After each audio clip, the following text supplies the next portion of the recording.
2026 সালে কানাডার ইমিগ্রেশন পলিসিতে বেশ কিছু বড় পরিবর্তন আনা হয়েছে। কানাডা সরকার তাদের নতুন ইমিগ্রেশন লেভেলস প্ল্যান 2020-2027 অনুযায়ী 2026 সালে 3,80,000 নতুন স্থায়ী বাসিন্দা পিআর নেওয়ার লক্ষ্যমাত্রা নির্ধারণ করেছে। 2026 সালে যারা সবচেয়ে বেশি পিআর পাওয়ার সুযোগ পাবেন তাদের তালিকা ও যোগ্যতা নিচে দেওয়া হলো। ইন কানাডা আবেদনকারী সবচেয়ে বেশি অগ্রাধিকার। 2026 সালে কানাডার মূল ফোকাস হলো যারা বর্তমানে স্টুডেন্ট বা ওয়ার্ক পারমিটে কানাডায় আছেন তাদের দ্রুত পিআর দেওয়া। সিইসি কানাডিয়ান এক্সপিরিয়েন্স ক্লাস, যাদের অন্তত 1 বছরের কানাডিয়ান কাজের অভিজ্ঞতা আছে তাদের জন্য আলাদা ড্র এবং কম সিআরএস স্কোরে পিআর পাওয়ার সুযোগ থাকবে। 2. ক্যাটাগরি বেসড ড্র, নির্দিষ্ট পেশাজীবী। সাধারণ পয়েন্টের সিআরএস স্কোর চেয়ে 2026 সালে আপনার পেশা বেশি গুরুত্বপূর্ণ হবে। নিচের 5টি খাতের দক্ষ কর্মীরা বিশেষ অগ্রাধিকার পাবেন: হেলথ কেয়ার, ডাক্তার, নার্স এবং স্বাস্থ্যসেবা কর্মী। ট্রেড অকুপেশন ছুতার, কার্পেন্টার্স, প্লাম্বার, ইলেকট্রিশিয়ান এবং welder. STEM software engineer, data scientist এবং সাইবার সিকিউরিটি স্পেশালিস্ট। পরিবহন ও কৃষি, ট্রাক ড্রাইভার এবং কৃষি বিশেষজ্ঞ।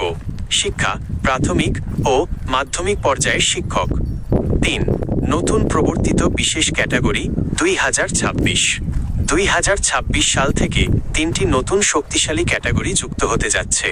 সিনিয়র ম্যানেজার, বড় প্রতিষ্ঠানের সিইও বা উচ্চপদস্থ কর্মকর্তারা। গবেষক ও বিজ্ঞানী, যারা উদ্ভাবনী কাজে যুক্ত। চিকিৎসক, ফিজিশিয়ানস, যাদের কানাডায় কাজের অভিজ্ঞতা আছে তাদের জন্য আলাদা ফার্স্ট ট্র্যাক ব্যবস্থা। 4. ফ্রেঞ্চ ভাষা জানা ব্যক্তিরা।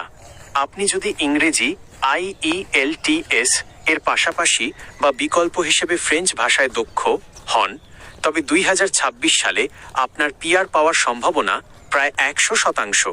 কানাডা সরকার 2026 সালে মোট ইমিগ্রেশনের 9% ফ্রেঞ্চ ভাষীদের জন্য বরাদ্দ রেখেছে। 5. প্রভিন্সিয়াল নমিনি প্রোগ্রাম PNP, যাদের সরাসরি এক্সপ্রেস এন্ট্রিতে পয়েন্ট কম তারা বিভিন্ন প্রদেশের যেমন অন্টারিও, ব্রিটিশ কলম্বিয়া বা আলবার্টা মনোনয়ন নিয়ে পিআর পাবেন। 2026 সালে প্রায় 91,500 জন এই পন্থায় সুযোগ পাবেন। আবেদনের জন্য ন্যূনতম যোগ্যতা: বয়স 18-35 বছরের মধ্যে হলে সর্বোচ্চ পয়েন্ট। 45 বছরের পর পয়েন্ট পাওয়া কঠিন। শিক্ষা কমপক্ষে স্নাতক, মাস্টার্স হলে বেশি পয়েন্ট।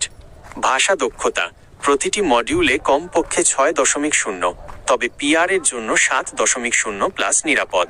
কাজের অভিজ্ঞতা গত 10 বছরের মধ্যে অন্তত 1 বছরের ফুল টাইম দক্ষ কাজের অভিজ্ঞতা। NOCTER 0, 1, 2 or 3। পরামর্শ: আপনি যদি 1 লাখ টাকা আয়ের ফ্রিল্যান্সার বা দক্ষ কর্মী হন তবে আপনার পেশা অনুযায়ী স্টেম বা ট্রেড ক্যাটাগরিতে আবেদন করা সবচেয়ে বুদ্ধিমানের কাজ হবে। আপনি কি আপনার পেশা বা শিক্ষাগত যোগ্যতা অনুযায়ী আপনার সিআরএস পয়েন্ট কত হতে পারে তা জানতে চান?